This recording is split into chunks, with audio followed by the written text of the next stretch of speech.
big story tonight continues to be the national storm over corruption in the judiciary.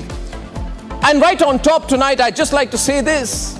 We all need to think about it. I'm trying to increase the public interest on the subject because I'm not sure that the judges are really serious about taking on corruption.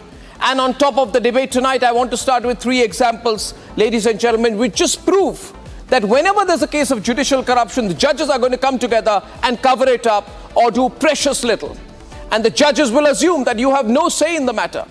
Case number 1, the Justice Ramaswami case, 1971. After a stint at a bar, Ramaswami was elevated as a permanent judge of the Madras High Court and then sworn in as Chief Justice of the Punjab and Haryana High Court, ladies and gentlemen, in 1987. Now he spent lots and lots and millions of rupees, obviously breaking all rules, getting himself a very fancy house. Now we talk about Arvind Kejriwal's fancy house. Remember, this judge gave himself a very fancy house. And even at that point of time, this matter was raised. There were several people who called on the Chief Justice of India to act in this matter. Eminent people like Soli Sorabji, Venugopal, Parasaran, all of them had requested the Chief Justice to act. There was an internal inquiry which failed.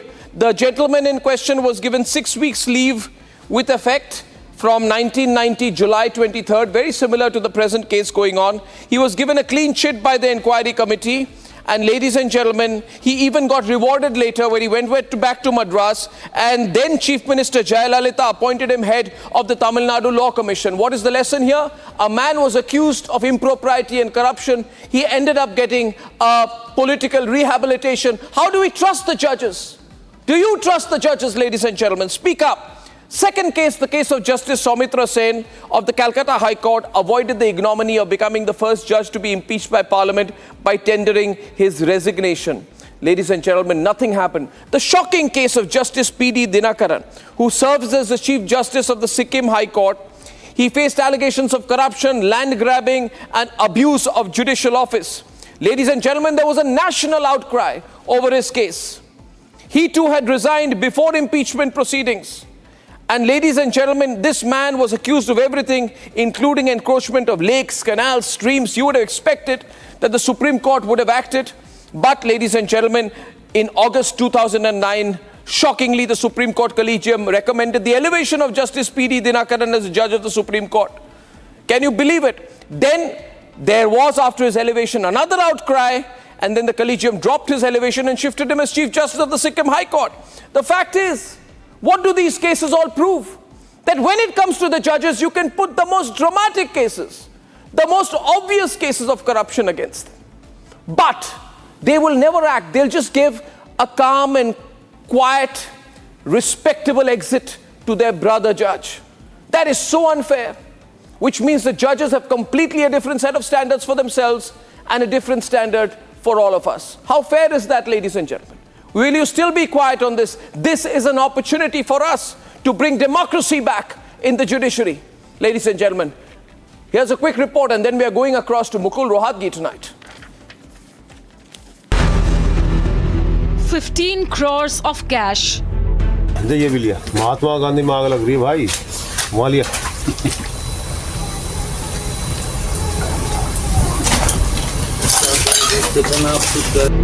Allegedly found stashed away in a sitting High Court judge's residence.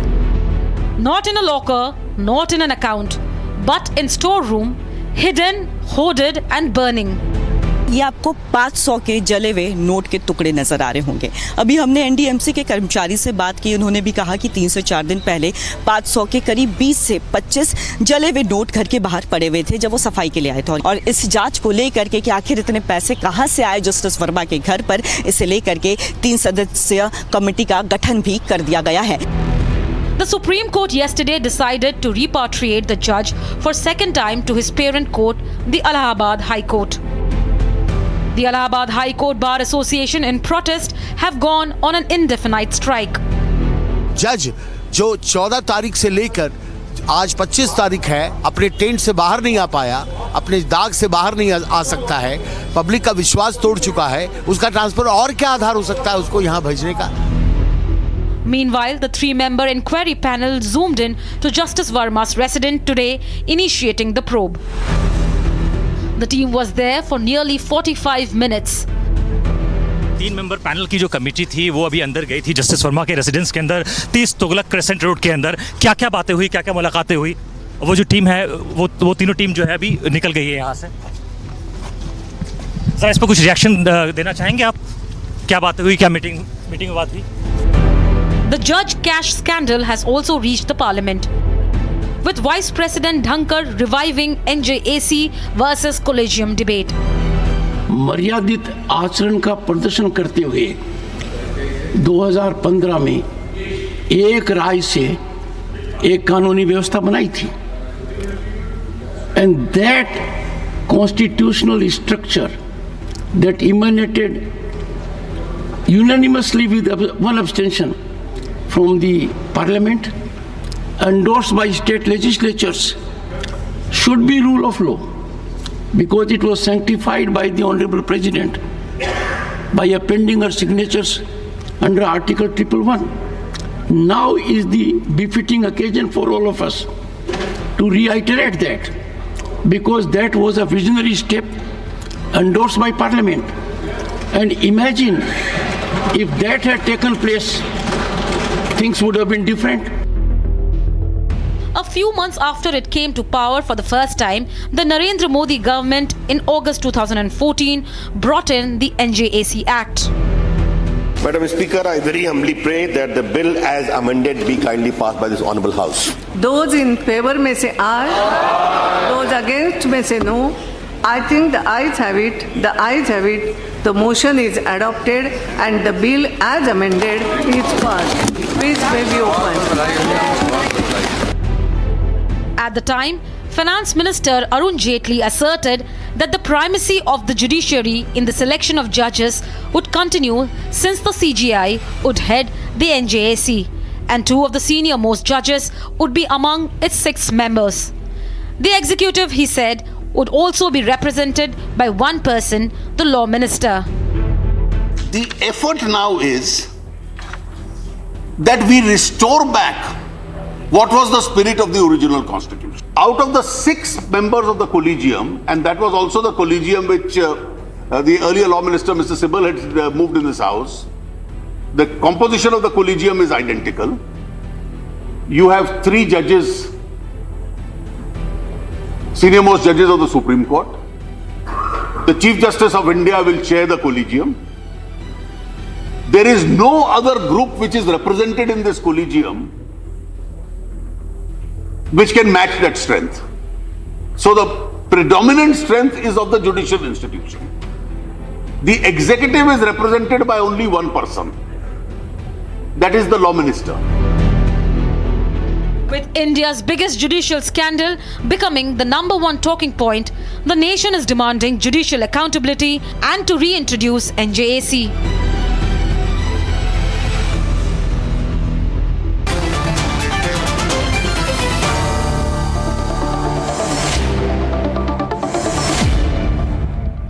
Ladies and gentlemen, I'm joined by Mukul Rohatgi. Now, Mukul Rohatgi is one of the best lawyers in the Supreme Court. Fantastic, very respected voice. Not everyone agrees with him, but when he speaks in the Supreme Court, everyone listens to. Whatever he's going to be saying tonight, I can assure you viewers, the whole country will be listening to. And most importantly, he was Attorney General when the NJAC bill was passed in Parliament. Am I correct, sir? Mr. Rohatgi, you were the Attorney General at that time, the time when Mr. Jaitley was making that speech of the clip we played? Can you unmute yourself, sir, for a minute? Can you unmute yourself? Thank you. Yeah. I was appointed when the Modi government came in 2014, and soon thereafter the NJAC bill passed by Parliament was challenged in the Supreme Court. You are right. I was the person who piloted that case in the Supreme Court. So you were witness to everything that is going on, and you know everything what was happening, and there was a consensus that was built at that point of time that we need to change the system. As Arun Jaitley said, the attempt was to bring back the original idea that the constitution makers had in terms of the bifurcation of powers and the independence and yet accountability of the Supreme Court. Do you think this incident, about the cash scam in the High Court judge's house brings that idea back into motion. We need to revive that now. Yes, Arnab, without commenting on the current scenario as to whether the judge is guilty or not, there is a committee which is examining the matter. As I have said in the past couple of days, there are many questions yet to be answered. Facts are not very clear. But if we go back on the question that you have posed about NJAC, I may tell your viewers a little background. When the Constitution was framed, the power to appoint judges was given to the government and not to the Chief Justice. And I can remind you that the words used by Baba Sahib Ambedkar when the Constitution was framed was that absolute power cannot be given to one individual because he is an ordinary mortal like others, and otherwise it will become an imperio in imperium. This is the phrase used in constituent debates. So it cannot be given to one person, it will be given to the government. The government is a collective body. The government is not one person like the Chief Justice of India. Very consciously the Constitution was drafted. But the balance then was that the government will consult the Chief Justice of India. Consultation was mandatory. So that was the interplay in the Constitution in 1950. That is how it went on till 1975, till the emergency rocked the boat. After that, there was a backlash, and the Supreme Court, after 10 odd years or 15 odd years thereafter, decided to take the power unto itself. So the Constitution, which used the phrase the consultation with the Chief Justice, was interpreted by the Supreme Court to mean concurrence of the Chief Justice. I am baffled by this interpretation because the word concurrence and the word consultation, the meanings are well known. The Constitution is a simple document in English. That was the turning point of, if I may say so, overriding the constitutional scheme. And then when the NJAC came, it was a rare cohesion in Parliament. Everybody coming together by saying that you are not going according to the Constitution. A body of 3 judges or 5 judges get together in a closed room. It is completely opaque. Nobody knows where the inputs come from. Nobody knows how they are debated. Nobody knows how outside checks are done. The bar is not consulted. And let me tell you, Arnab, the bar is the best barometer of the current judges, how they behave, how they work, what is their output, and which are the good people from the bar who need to be elevated. So bar is not consulted. And suddenly you have names from different high courts, far and wide, coming to the Supreme Court. The Supreme Court has no idea of how a particular lawyer is working in Odisha. It relies on third-party information. God knows on whom it relies. And that is how the appointments take place. A cryptic order is issued that we recommend A, B, and C. This has been going on now for the last 30 years or so. And when the NJAC came, it wanted to bring some sunlight into this opacity. The sunlight was, as Mr. Jaitley said, it was a majority of the government, a majority of the judges. It had one poor law minister, and maybe you had one distinguished jurist or something. I don't know what is wrong with that. But with great respect to the Supreme Court, an extremely flawed judgment was delivered, which showed that the Supreme Court did not want to let go. I cited examples of more than 24 jurisdictions in the world from various parts, including the West, that there is no country in which judges appoint judges. But anyway, but that sir, is how history. They say, sorry to interrupt, sir, the fact is, Supreme Court said when it dismissed NJAC, it says, listen, what we are doing is the will of the people. Now I'm confused. Who made the Supreme Court the will of the people? The Supreme Court is obviously the last word in terms of interpreting of the Constitution.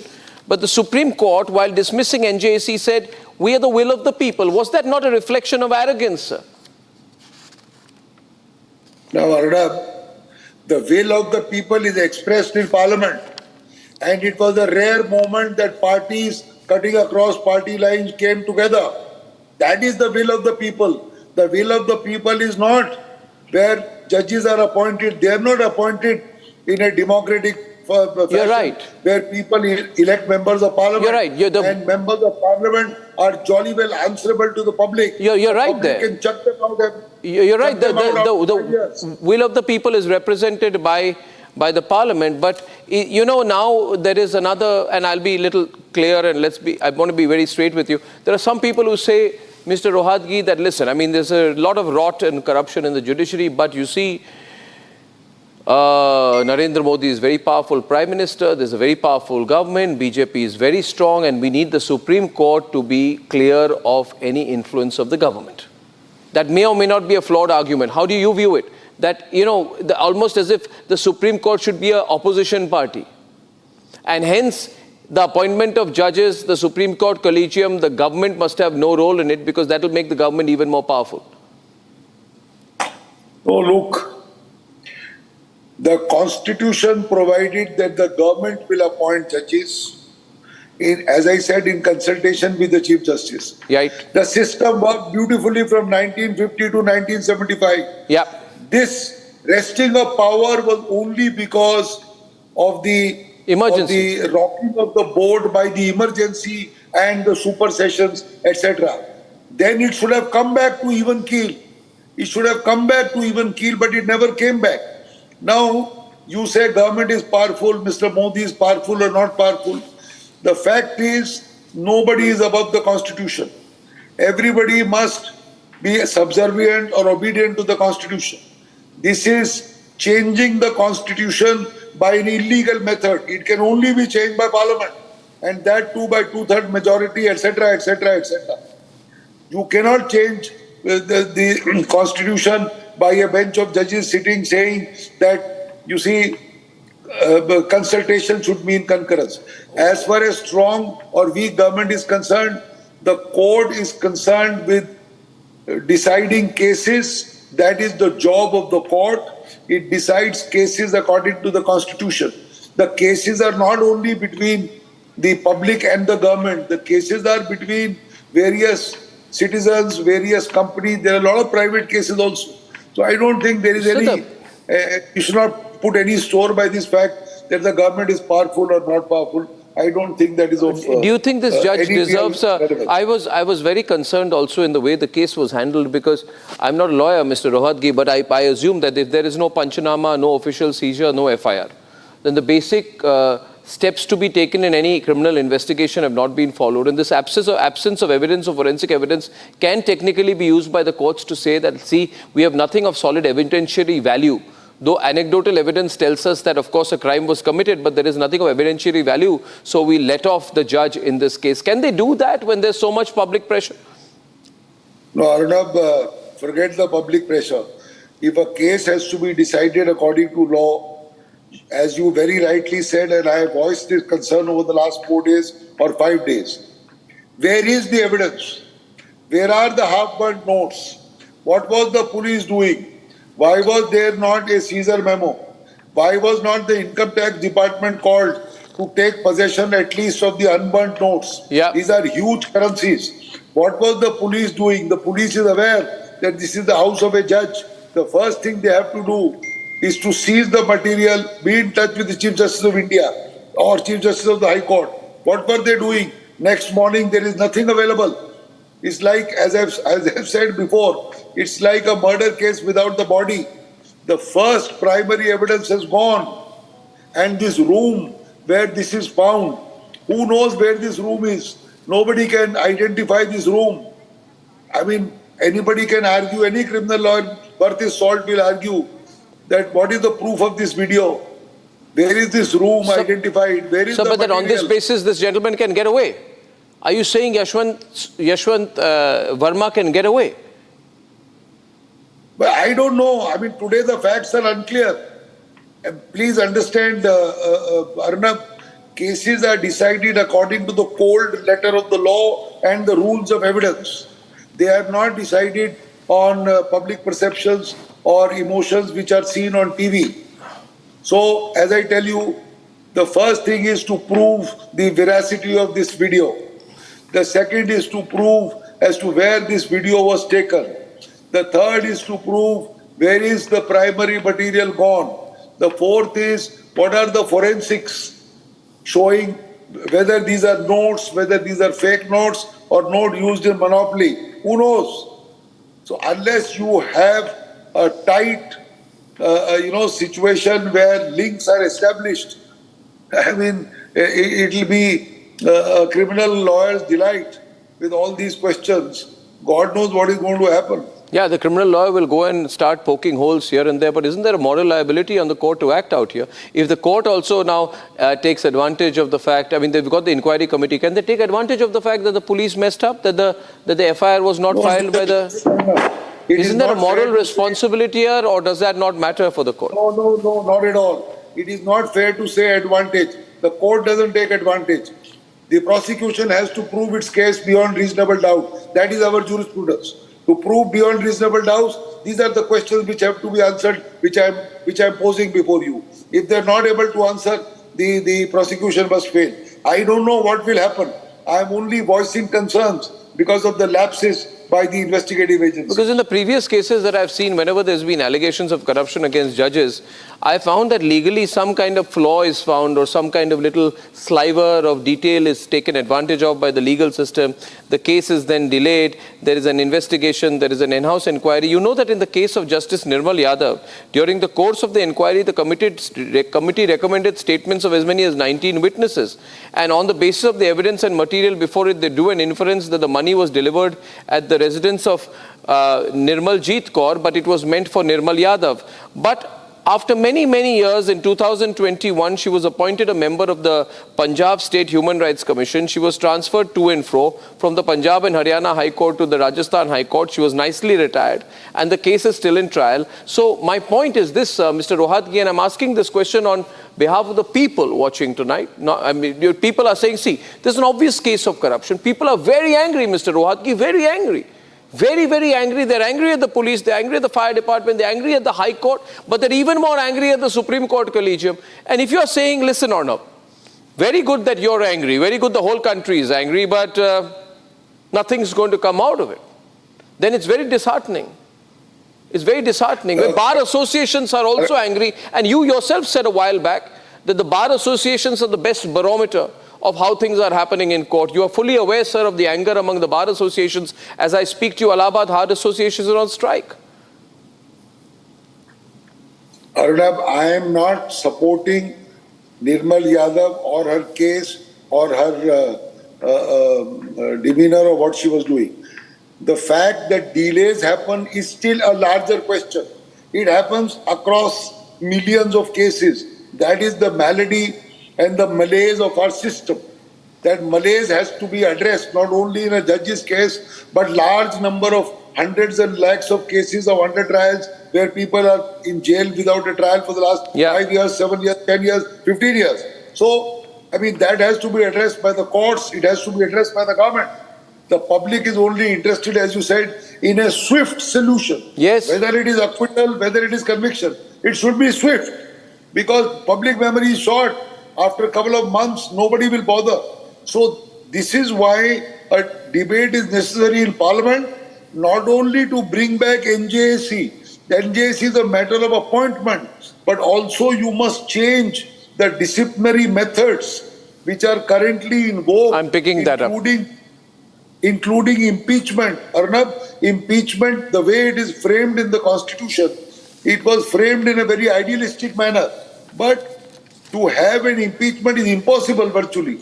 You need 100 MPs to sign in Lok Sabha or 50 in Rajya Sabha. Petition has to be admitted by the Speaker. There is a debate. Then there will be a full-blown inquiry, not the current inquiry, a full-blown inquiry appointed by the Honorable Speaker.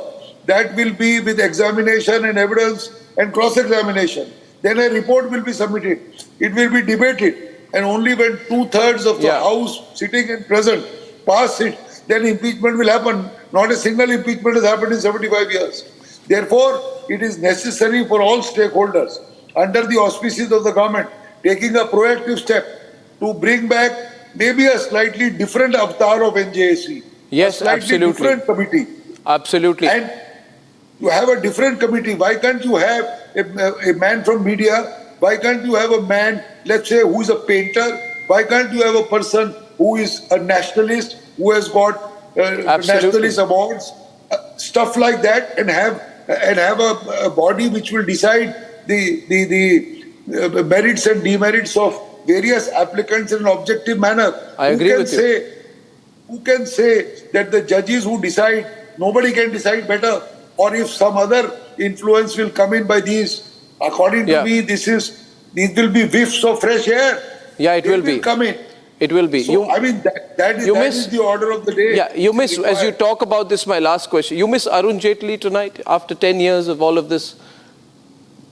Arnab, I miss him every day, but for several reasons. One, that I and Mr. Jaitley go back to virtually our college days and how we started practice together in the year 1978.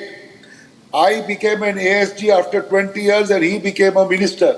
But our friendship continued. That is one. Second, we were colleagues at the bar. And third, he was a person with a spine which was ramrod straight. He could call a spade a spade. And he said in Parliament, which you just showed, that you cannot have an opaque system. Unfortunately, he left too early. Yes, absolutely. But he was the biggest proponent of the NJAC. I remember having the great honor of anchoring a debate with him, and in fact, Soli Sorabji was also on that debate. It happened in FICCI Auditorium. So this brings back many memories. Ladies and gentlemen, Mukul Rohatgi's voice will go loud tonight. I'm grateful that you joined us, and thank you for helping us take the debate forward. That's Mukul Rohatgi, ladies and gentlemen, former Attorney General.